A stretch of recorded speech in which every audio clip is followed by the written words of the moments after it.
အားလုံးပဲမင်္ဂလာပါခင်ဗျာကျွန်တော်ဒီနေ့မျှဝေရှင်းပြပေးခြင်းနဲ့အကြောင်းလေးကကျွန်တော်တို့ Windows 10ပေါ့နော် Windows 10 computer ဒီ PC တွေမှာ password ဘယ်လိုပေးမလဲဆိုတော့ password ပေးနည်းလေးကိုကျွန်တော်မျှဝေရှင်းပြပေးပါမယ်အရင်ကြီးအခက်ခဲတော့မဟုတ်ပါဘူးဒါတွေကbasic သုံးတဲ့သူတွေသိရအဆင်ပြေအောင်လို့ပေါ့နော်ကျွန်တော်အခုမှစသုံးတဲ့သူတွေအတွက်ပေါ့နော်အဆင်ပြေအောင်ရည်ရွယ်ပြီးတော့ကျွန်တော်ဒါဒီ video လေးကို creation လုပ်တာဖြစ်ပါတယ် okay အဲ့တော့ကျွန်တော်တို့တွေနံပါတ်1ဘယ်ကိုသွားမလဲဆိုတော့ကျွန်တော်တို့တွေကဒီအောက်က window test bar လေး window bar လေးပေါ့နော် start menu လေးပေါ့နော်ကျွန်တော်တို့ဒီ PC ပေါ်မှာလည်းဒီ icon လေးရှိပါတယ်sorry keyboard ပေါ်မှာလည်းဒီ icon လေးရှိပါတယ်အဲ့ဒီ icon လေးရပဲလဲဆို control တို့ alter တို့နားလေးမှာပေါ့နော်ရှိတယ်ပေါ့အဲ့ဒါလေးကိုနှိပ်လိုက်ရင်လည်းရပါတယ်မောင်းနဲ့ကလစ်လိုက်ရင်လည်းရတယ်လို့ကျွန်တော်တို့အဲ့ဒါလေးကိုနှိပ်လိုက်ရင်လည်းရပါတယ်ဒီ start menu လေးကိုပေါ့နော် start menu လေးကိုနှိပ်ပြီးကျွန်တော်တို့ဒီမှာ setting ဆိုတာလေးရှိပါတယ် Windows 10မှာ setting ဆိုတဲ့ဟာလေးကိုနှိပ်ပြီးသွားလို့လည်းရပါတယ်နော် setting ကိုကျွန်တော်တို့နှိပ်လိုက်မယ်ပေါ့နော်လွယ်သုံးနည်းနဲ့ပေါ့ setting ကိုနှိပ်ပြီးကျွန်တော်တို့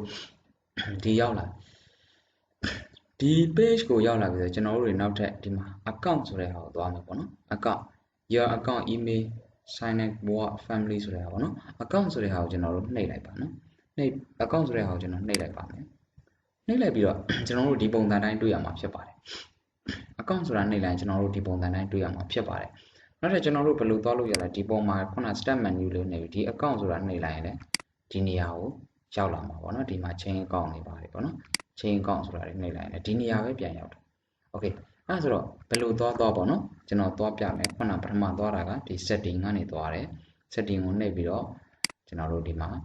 account ဆိုတာကိုနှိပ်လိုက်တယ်ပေါ့နော်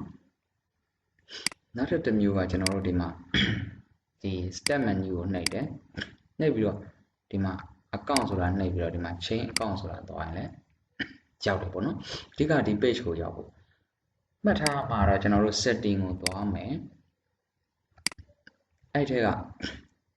account ဆိုတဲ့အောင်နှိပ်မယ်ပေါ့နော်နောက်ထပ်ကျွန်တော်တို့ step menu ကိုနှိပ်ပြီးတော့ 𝐴𝐶𝐶OUNT account ဆိုပြီးနှိပ်ရင်လည်းဒီအောက်မှာ manage your account ဆိုတာရှိပါတယ်ပေါ့နော်ဒီမှာ manage user account အဲ့လိုသွားလိုက်ရနောက်ပြီးတော့ကျွန်တော်တို့ဘယ်ဟောရမလဲဆိုတော့ဒီမှာအဲ့ account ဆိုတဲ့ထဲ UR info ဆိုတဲ့ထဲရောက်သွားပြီဆိုကျွန်တော်တို့က sign in ဆိုတာကိုနှိပ်ပေးလိုက်ပါ okay ဘယ်အောင်နှိပ်ရမလဲ sign in ဆိုတာကိုနှိပ်ပေးလိုက်ပါ sign in ကိုနှိပ်ပေးပြီးဒီမှာကျွန်တော်တို့လက်ဝှေ့ပါတဲ့ set တွေဆိုရင်ဒီမှာ fingerprint ပေါ့နော် fingerprint ပါတဲ့ဟာဆို fingerprint ပေါ့မပါတဲ့ဟာဆိုမပါ fingerprint ပေါ့ဒီမှာ hello face တို့ဟုတ်ပြီနော်ဒါဆိုရင်တော့ currently unavailable ပဲတဲ့ဒီမှာကျွန်တော်တို့တွေဘာလုပ်အောင်လဲ window pin နဲ့လုံးမလားဒီမှာကျွန်တော်တို့ security key နဲ့သွားမလားကျွန်တော်တို့တွေကဘာနဲ့သွားမလဲဆိုတော့အခုက password ကိုသွားမယ်ပေါ့နော် password ပေးတာပေါ့နော်ကျွန်တော်တို့ဒီမှာ picture နဲ့ခတ်တာတွေရောကျွန်တော်တို့အမျိုးမျိုးရှိတဲ့ထဲမှာဒါလောလောဆယ်ကျွန်တော်တို့ကဘာလုပ်မလဲဆိုတော့ password ကိုနှိပ်မယ်ပေါ့နော် password ဆိုတော့နှိပ်လိုက်ပါ password ဆိုတော့နှိပ်ဒီမှာ ADDS ဆိုတော့ပေါ်လာပါတယ်တချို့ window တွေမှာဆိုလို့ရင် window 10မှာတချို့ set တွေဆိုရင်ဒီနေရာမှာ add password ဆိုပြီးတန်းပေါ်တယ်ပေါ့နော်ကျွန်တော်ဒီမှာ password ဆိုတော့နှိပ်ပြီးတော့ ADDS ဆိုတာနှိပ်လိုက်ပါမယ်နှိပ်ပြီးတော့ကျွန်တော်တို့ဘာလုပ်မလဲဆိုတော့ကျွန်တော်တို့ကိုပေးခြင်းတဲ့ password ပေါ့နော်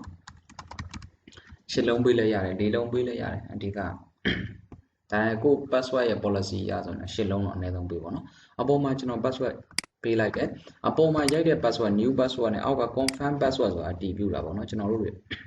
way money တို့ 𝐾𝐵𝐴တို့ပို့ပြီးဆိုရင် confirm လုပ်ရတယ်ပေါ့နော်အဲဆို confirm password အပေါ် password နဲ့အတူတူရရပါမယ် password နှစ်ခုတူပြီဆိုရင်ဥပမာဒီနေရာ hand password ဆိုကိုကပေးလိုက်တဲ့ password ဒီဥပမာကျွန်တော်တို့က password ကိုကိုနာမည်ကိုပေးထားတယ်ဆိုလို့ရှိရင်ဥပမာ hand password ဒီ NAME name ပေါ့နော်နာမည်ပေါ့ဒါမှမဟုတ်ကိုချစ်သူနာမည်ကိုပေးတာ 𝐿𝑜𝑣 က lover ပေါ့ okay ဒါဆိုရင်ကျွန်တော်တို့တွေဒီ hand password သိတာနဲ့တခြားတစ်ယောက်ကတကယ်ချင်းတစ်ယောက်ကတော့လည်းမိသားစုဝင်တစ်ယောက်ကတော့ကို password ကိုမပြောဘဲနဲ့သိနိုင်တဲ့အနေအထားမျိုးဖြစ်သွားပါတော့။အဲဆိုကျွန်တော်တို့ 𝐿𝑜𝑣 က lover လို့ပေးလိုက်တယ်ကိုချစ်သူနာမည်သိရဆိုကိုချစ်သူနာမည်ရိုက်လိုက်တာနဲ့ရန်မှန်ရိုက်လိုက်ပွင့်သွားတယ်ပေါ့နော်။ကျွန်တော်တို့မျိုးပြတွေနာမည်ပေးမယ်ဆိုရင် CITY ပေါ့နော်။ဥပမာ Mandalay လို့ပေးထားတယ်။ရန်ကုန်လို့ပေးထားတယ် CT ဒါဆိုရင် CT မြို့ကြီးနာမည်ပဲမြို့ကြီးနာမည်တောင်ကြီး Mandalay အဲ့လိုတွေရိုက်ထည့်တာနဲ့တခုခုမှန်သွားနိုင်တယ်ပေါ့ hint password ဆိုတာဒါထင်မြင်နဲ့အကြောင်းအရာလေးရေးပေးတာပေါ့ okay ကျွန်တော်ကတော့ hint password ကိုဘာမှမပေးခဲ့ပေါ့နော်ဒါမှမဟုတ်ရင်လည်းတောင်းလို့ပေးခဲ့မယ် DO လို့တောင်းဒါပေးလဲရတယ်မပေးလဲရတယ်ပေါ့နော် okay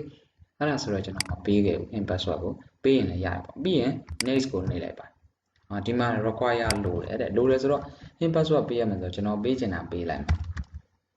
okay တောင်းလို့ပေးလိုက်တယ် next ကိုနှိပ်လိုက်ပြီဒီမှာ local account ကိုပေးမယ်ဆိုတော့ okay finish ဆိုတာနှိပ်လိုက်ဒါဆိုကျွန်တော်တို့ရဲ့ account ဒီဘာဖြစ်သွားလဲဆိုတော့ password ခက်ပြီးသားဖြစ်သွားပါပြီ okay အဲ့ဒါဆိုကျွန်တော်တို့တွေဒီမှာ capture ဖမ်းထားတဲ့အတွက် password ပိတ်လို့ရှင် capture လုံးမလုပ်ပဲနေမှာဆိုတော့ပေါ့နော်အဲ့ဒါဆိုလို့ရှင်ကျွန်တော်တို့ password ကဘာဖြစ်သွားပြီလဲဆိုတော့အလုပ်လုပ်သွားပြီဖြစ်ပါတယ် password အဲ့ဒါခက်တဲ့နည်းဖြစ်သွားပါတယ်okay အားလုံးအဆင်ပြေကြပါသည်ပျော်ရွှင်ချမ်းမြေ့ကြပါစေအားလုံးကိုကျေးဇူးတင်ပါတယ်